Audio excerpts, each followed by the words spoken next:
Hey everyone, welcome to सरकारी advance again. तो इस वीडियो में हम लोग एक कंप्लीट डिस्कशन करने वाले हैं एम्स बीएससी पैरामेडिकल का जो एंट्रेंस एग्जाम हुआ था 2023 में। तो उसकी जो कट ऑफ है कैटेगरी वाइज वो हम लोग इस वीडियो में डिस्कस करेंगे। बाकी अगर आपको ये सब चीज़ें जाननी है कि बीएससी पैरामेडिकल में कौन कौन से अच्छे कोर्सेज हैं जिनका स्कोप काफ़ी अच्छा है फ्यूचर में, तो उस कोर्सेज के लिए मैं अलग से एक वीडियो बनाऊंगा। तो तब तक के लिए अगर आप चैनल पर नए हो तो सब्सक्राइब कर लेना एंड बेल आइकन को प्रेस कर लेना। तो इसको स्टार्ट करने से पहले ये जो डिस्कशन रहेगा, एक तो ये कंप्लीट डिस्कशन रहेगा, तो पूरा वीडियो एंड तक देखना ताकि फिर आपको कोई भी डाउट ना हो। अगर आप वीडियो को बीच में ही मिस कर दोगे तो फिर आप जो है सारी चीज़ें ढंग से नहीं समझ पाओगे कि एक्चुअली में कट ऑफ कितनी गई थी। तो कट ऑफ जो मैं आपको बताऊंगा ऑफिशियल जो डेटा है उसके अकॉर्डिंग मैं आपके साथ डिस्कस करूंगा। बट डिस्कशन स्टार्ट करने से पहले एक चीज मैं आपको बता दूं कि इस बार के जो 2024 के एम्स के बीएससी नर्सिंग और पैरामेडिकल के एप्लीकेशन फॉर्म है उसके रजिस्ट्रेशन अभी चल रहे हैं। तो अगर आप में से कोई कैंडिडेट इंटरेस्टेड है जिसने रजिस्ट्रेशन करना था लेकिन अभी तक नहीं किया, तो जल्दी से जल्दी अपना रजिस्ट्रेशन कंप्लीट कर ले, क्योंकि रजिस्ट्रेशन कंप्लीट करने की जो लास्ट डेट है वो 4 अप्रैल है। तो ज्यादा टाइम आपके पास है नहीं, 3 से 4 दिन का टाइम आपके पास रह गया है।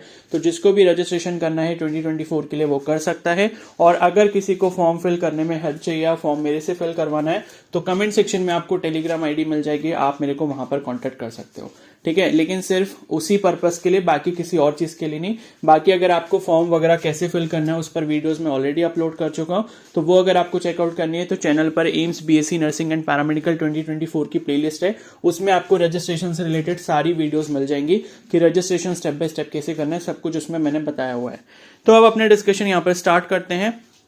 तो सबसे पहले यहाँ पर आप देखोगे ये जो पीडीएफ है मेरे पास, ये है जो 2023 में 18 जुलाई को जो रिजल्ट आया था बीएससी पैरामेडिकल एंट्रेंस एग्जाम का, उसकी पीडीएफ है, ठीक है। तो सबसे पहले आपको एक चीज ये भी पता होनी चाहिए कि जनरल या फिर अगर आप ईडब्ल्यूएस कैंडिडेट हो तो आपको यहाँ पर मिनिमम 50% मार्क्स चाहिए होते हैं एग्जाम को क्वालिफाई करने में, तभी आप काउंसलिंग के लिए एलिजिबल हो पाते हो। ये चीज मैंने ऑलरेडी पहले भी बताई है। और बाकी सारी अदर कैटेगरीज के लिए, जैसे ओबीसी अगर कैटेगरी है, जनरल कैटेगरी के लिए 50% है, ईडब्ल्यूएस एंड ओबीसी के लिए 45 है, एंड उसके बाद जो बाकी एससी एसटी कैटेगरीज है उनके लिए 40% है। तो परसेंट मैं आपको बोल रहा हूं, ठीक है। इसका मतलब ये कि टोटल मार्क्स जो होते हैं पेपर में यहाँ पर 90 मार्क्स का पेपर होता है, तो 50% की अगर हम बात करेंगे तो 45 मार्क्स हो जाएंगे, 45% की बात करेंगे तो लगभग 43 मार्क्स के आसपास हो जाएंगे, और 40% की अगर हम यहाँ पर बात करते हैं तो लगभग 36 मार्क्स के आसपास यहाँ पर हो जाएंगे, ठीक है। तो उस बेसिस पर जिन कैंडिडेट्स ने इसको एग्जाम को क्वालिफाई किया था उनका रिजल्ट में पीडीएफ में यहाँ पर रोल नंबर आता है, बाकी सब कैंडिडेट्स का नहीं आता है, ठीक है। उनको अपने इंडिविजुअल स्कोर अगर चेक करना होता है तो वो अपना पर्सनल लॉगिन करके कर सकते हैं। तो ये पीडीएफ में उन्हीं कैंडिडेट्स का रोल नंबर है, उनके मार्क्स हैं, मार्क्स नहीं है बल्कि परसेंटेज दिया हुआ है। परसेंटेज से अगर आपको मार्क्स कैलकुलेट करना है तो आप इस नंबर को 90 से मल्टीप्लाई करके 100 से डिवाइड कर सकते हो, आपको टोटल मार्क्स पता चल जाएंगे, ठीक है। और यहां पर ओवरऑल रैंक भी दी हुई है। तो यहां पर मैं आपको दिखाऊं इस पीडीएफ के अंदर, तो जो रिजल्ट आया था तो कितने बच्चों ने क्वालिफाई किया था वो आपको यहां पर लास्ट में पता चल जाता है पीडीएफ में। तो पीडीएफ में आप देख सकते हो ये कट ऑफ रैंक नहीं है, कट ऑफ मतलब वो है कि जिन्होंने एग्जाम को क्वालिफाई किया है एंड फर्स्ट राउंड की काउंसलिंग में पार्टिसिपेट कर पाए। तो कौन कौन थे? तो जनरल कैटेगरी में ये रैंक 676 तक गई थी, यानी कि जनरल कैटेगरी से जो कैंडिडेट था उसकी रैंक 676 थी जिसने इस एग्जाम को क्वालिफाई किया था, एंड वो लास्ट कैंडिडेट था। उसके बाद देखोगे ईडब्ल्यूएस में तो 669 था, ओबीसी एनसीएल में 1036 रैंक थी, ओबीसी एनसीएल की पीडब्ल्यूडी सब कोटा में 383 था, एससी कैटेगरी की 1537 थी, और एससी और एसटी कैटेगरी में 1459 थी, ठीक है। तो ये बात हो गई इनके क्वालिफाई करने की कि इतने रैंक तक बच्चों ने क्वालिफाई किया था। अब बात करते हैं यहां पर सीट अलॉटमेंट के, मतलब फाइनल राउंड जो यहां पर हुआ था, ठीक है। फाइनल राउंड की मैं आपको पीडीएफ दिखाता हूं, ठीक है। तो फाइनल राउंड कैसे होता है, मतलब यहां पर क्या हुआ था लास्ट ईयर, जैसे हर साल होता है, काउंसलिंग के 3 राउंड्स होते हैं, ठीक है। फर्स्ट राउंड होता है, सेकंड राउंड होता है, and open round of counselling होता है, ठीक है। तो आपको ये सब के बारे में अगर नहीं पता है, सपोज अगर आप एग्जाम फ्यूचर में क्वालिफाई करते हो एंड अगर आपको काउंसलिंग के बारे में गाइडेंस चाहिए तो उसके लिए भी आप मेरे को कांटेक्ट कर सकते हो। उस पर मैंने एक डिटेल वीडियो बनाया हुआ है, उसको जाकर आप कमेंट सेक्शन में चेकआउट कर सकते हो। अगर आपको इन सब चीजों के बारे में पर्सनल गाइडेंस चाहिए या पर्सनल काउंसलिंग चाहिए कि मतलब कॉलेजेस वगैरह कैसे फिल करने होते हैं, कौन से बेस्ट कोर्सेज है, कौन से बेस्ट कॉलेजेस हैं, तो उस पर मैं आपको गाइड कर सकता हूं, ठीक है। तो उसके लिए कंप्लीट वीडियो आपको मिल जाएगा कमेंट सेक्शन में, उसको जाके चेकआउट कर सकते हो, ठीक है। तो यहां पर आप देखोगे open round of seat allocation है, यानी कि जो फाइनल राउंड हुआ था, क्योंकि फाइनल राउंड से ही हम कट ऑफ का पता लगा सकते हैं, यानी कि जब तक लास्ट राउंड हुआ था कट ऑफ उस राउंड की कितनी गई थी वही फाइनल कट ऑफ बन जाती है आपकी एम्स बीएससी पैरामेडिकल के लिए। ठीक है, तो अब इस पीडीएफ में आप देखोगे तो यहां पर ये कट ऑफ रैंक लिखी हुई है। जनरल कैटेगरी की अगर हम यहां पर बात करते हैं तो जनरल कैटेगरी में जो कट ऑफ रैंक गई थी वो गई थी 671, यानी कि जनरल कैटेगरी में जिसकी रैंक 671 आई थी उसको भी यहां पर सीट अलॉट हो गई थी।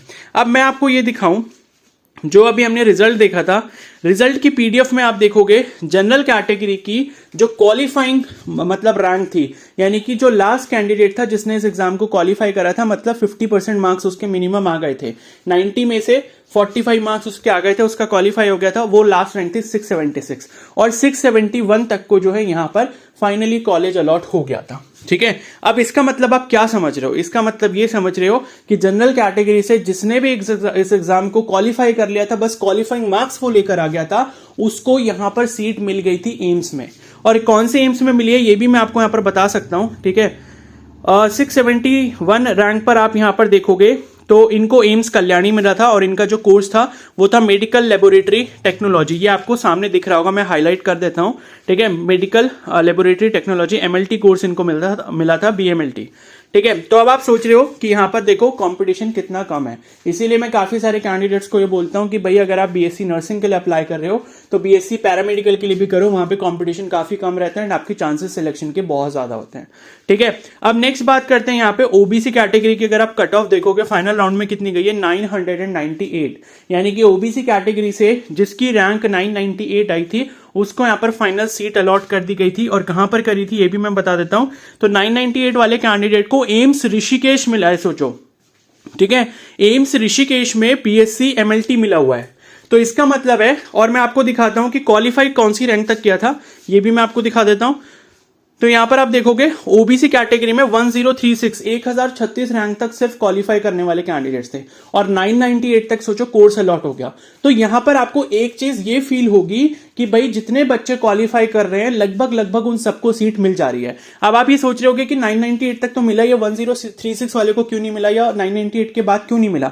अब ऐसा भी हो सकता है कि उसने ये वाले राउंड में पार्टिसिपेट ही ना करा हो काउंसलिंग के लिए, क्योंकि ओपन राउंड की काउंसलिंग के लिए आपको सिक्योरिटी फीस पे करनी पड़ती है 5000 रुपीज BSc पैरामेडिकल के लिए। बाद में भले ही वो रिफंड हो जाती है, बट कुछ बच्चे होते हैं जिनको लाइक ऐसा लगता है कि भाई 5000 रुपीज देने का हमें फायदा होगा नहीं होगा, इसलिए वो इस टाइप का रिस्क नहीं लेते और वो सोचते हैं कि छोड़ो क्या करना है, काउंसलिंग में पार्टिसिपेट करके देखा जाएगा। ठीक है, तो जिसने भी काउंसलिंग में फाइनल राउंड में पार्टिसिपेट करा 998 तक मिल गया, उसके बाद हो सकता है पार्टिसिपेट ना कराओ। इसका मतलब ये है कि यहां पर सीटें खाली बच जा रही हैं।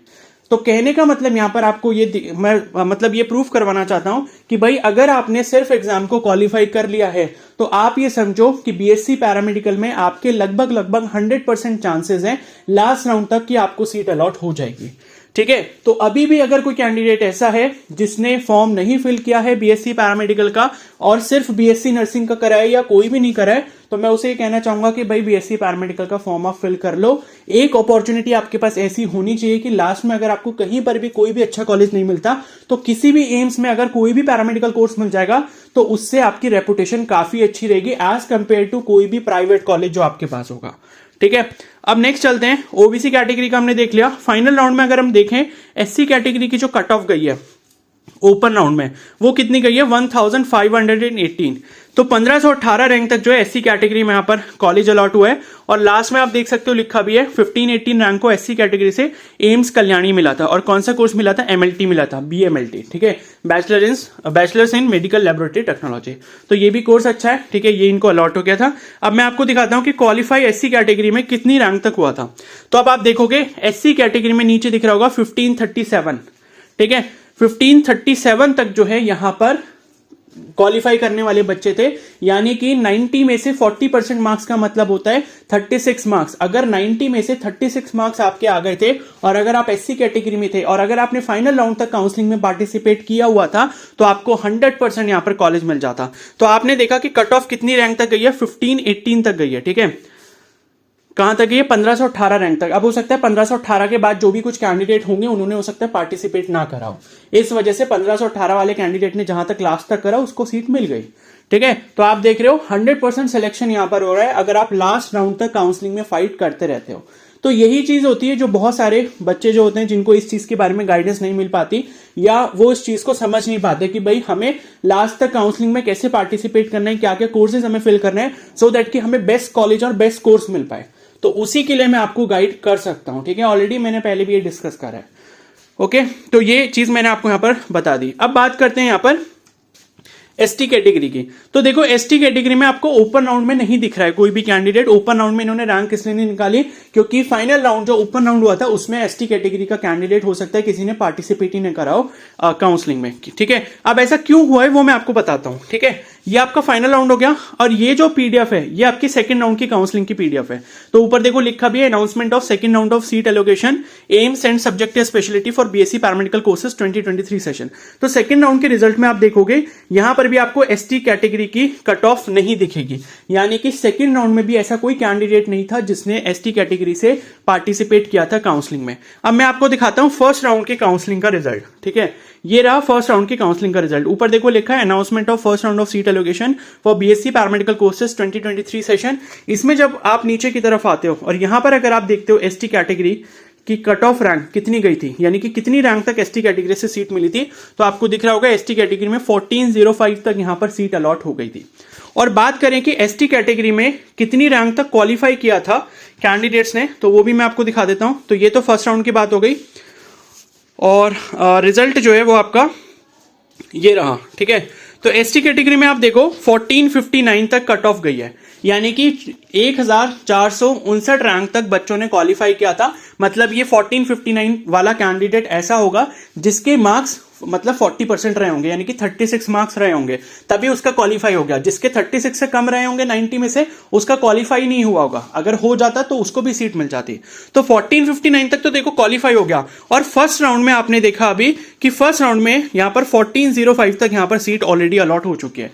अब इसके बाद वाला अगर कोई कैंडिडेट होता है एसटी में, हो सकता है कि 1405 लास्ट रैंक हो एसटी कैटेगरी में, इसके बाद हो सकता, सॉरी एसटी कैटेगरी में मतलब 1405 लास्ट रैंक थी, तो हो सकता है ये एक आध जो कैंडिडेट है उसने पार्टिसिपेट ना किया हो सेकंड राउंड और फाइनल राउंड में, या हो सकता है कि उसको कहीं और अच्छा कॉलेज किसी और एग्जाम के थ्रू मिल गया हो, इस वजह से उसने पार्टिसिपेट नहीं किया हो।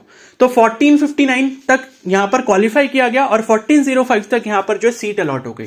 तो आप देख रहे हो वो भी फर्स्ट राउंड में ये जादू हो गया, यानी कि ना तो सेकंड राउंड ना तो ओपन राउंड में पार्टिसिपेट करने की जरूरत ही नहीं पड़ी, यानी कि एसटी कैटेगरी की सीटें खाली रह गई, यानी कि यहां पर 100% सिलेक्शन देखने को मिल रहा है। ठीक है, अब बात करते हैं यहां पर ईडब्ल्यूएस की।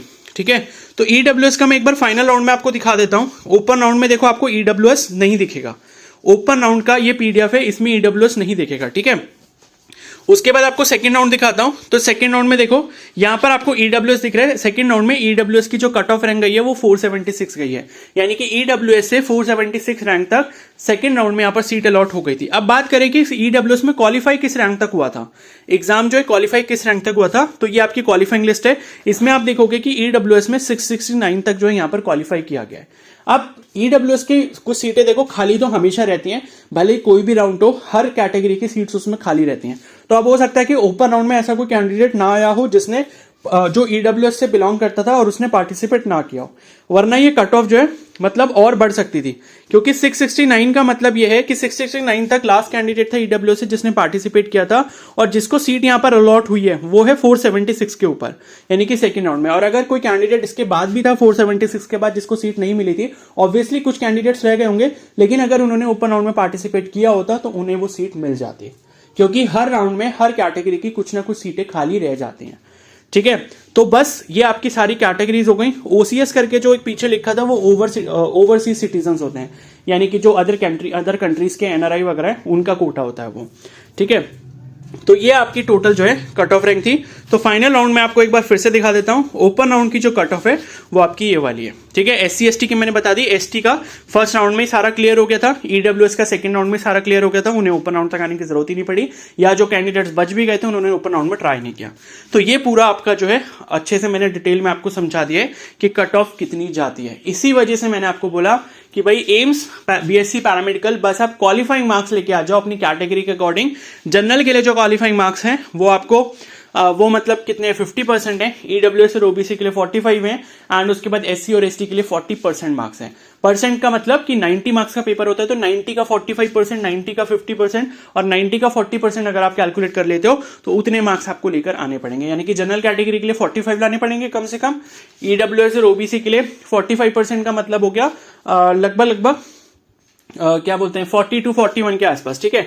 और बाकी जो एससी एसटी कैटेगरी है उनके लिए 36 मार्क्स लाने पड़ते हैं मिनिमम। अगर आप क्वालिफाई कर लेते हो तो आप ये समझ के चलो कि भाई बीएससी पैरामेडिकल की सीट आपकी किसी भी एम्स में कंफर्म है। अब कौन सा कोर्स मिलेगा, कौन सा एम्स मिलेगा, ये कहना अनप्रिडिक्टेबल है, क्योंकि हर कैंडिडेट अपनी चॉइसेस अलग अलग तरीके से भरता है, ठीक है। तो वो बताना तो इम्पॉसिबल है किसी के लिए भी, बट ये कंफर्म है कि अगर आप यहां पर क्वालिफाई कर लेते हो तो आप ये मान के चल सकते हो कि 99.99% चांस यही है कि क्वालिफाई करने पे भी आपको यहां पर सीट मिल जाएगी। लेकिन जनरली बीएससी नर्सिंग में ऐसा नहीं होता है। बीएससी नर्सिंग में अगर आप क्वालिफाई भी कर लेते हो, 50% मार्क्स भी ले आते हो या उससे थोड़े ज्यादा भी ले आते हो, तब भी इस बात का कंफर्मेशन नहीं है कि आपको 100% वहां सीट अलॉट होगी या नहीं होगी। तो यहां ये इस वजह से हो रहा है क्योंकि बीएससी पैरामेडिकल में as compare to BSc nursing बहुत लोअर कंपटीशन है, ठीक है। तो इस चीज को आप बहुत अच्छे से समझो। कोई भी कैंडिडेट है जिसने नहीं फिल करा अभी तक फॉर्म तो वो कर सकता है। बाकी किसी को हेल्प चाहिए, टेलीग्राम आईडी का लिंक मेरे कमेंट सेक्शन में, वहां से जाके चेकआउट कर लो। और फ्यूचर के लिए अगर आपको इसके लिए पर्सनल गाइडेंस और पर्सनल काउंसलिंग के बारे में इंफॉर्मेशन चाहिए तो आप मेरे ग्रुप में ज्वाइन हो सकते हो। उसकी इंफॉर्मेशन भी मैंने आपको एक वीडियो में दी है जिसका लिंक आपको कमेंट सेक्शन में मिल जाएगा। तो अब इस वीडियो को यहीं पर एंड करते हैं। बाकी इसी तरीके की जो और इंपॉर्टेंट इंफॉर्मेशन है वो मैं आपके साथ अगली वीडियोस में डिस्कस करता रहूंगा। तब तक आप चैनल को सब्सक्राइब कर लो एंड बेल आइकन को प्रेस कर लो। Okay, so thank you and have a nice day.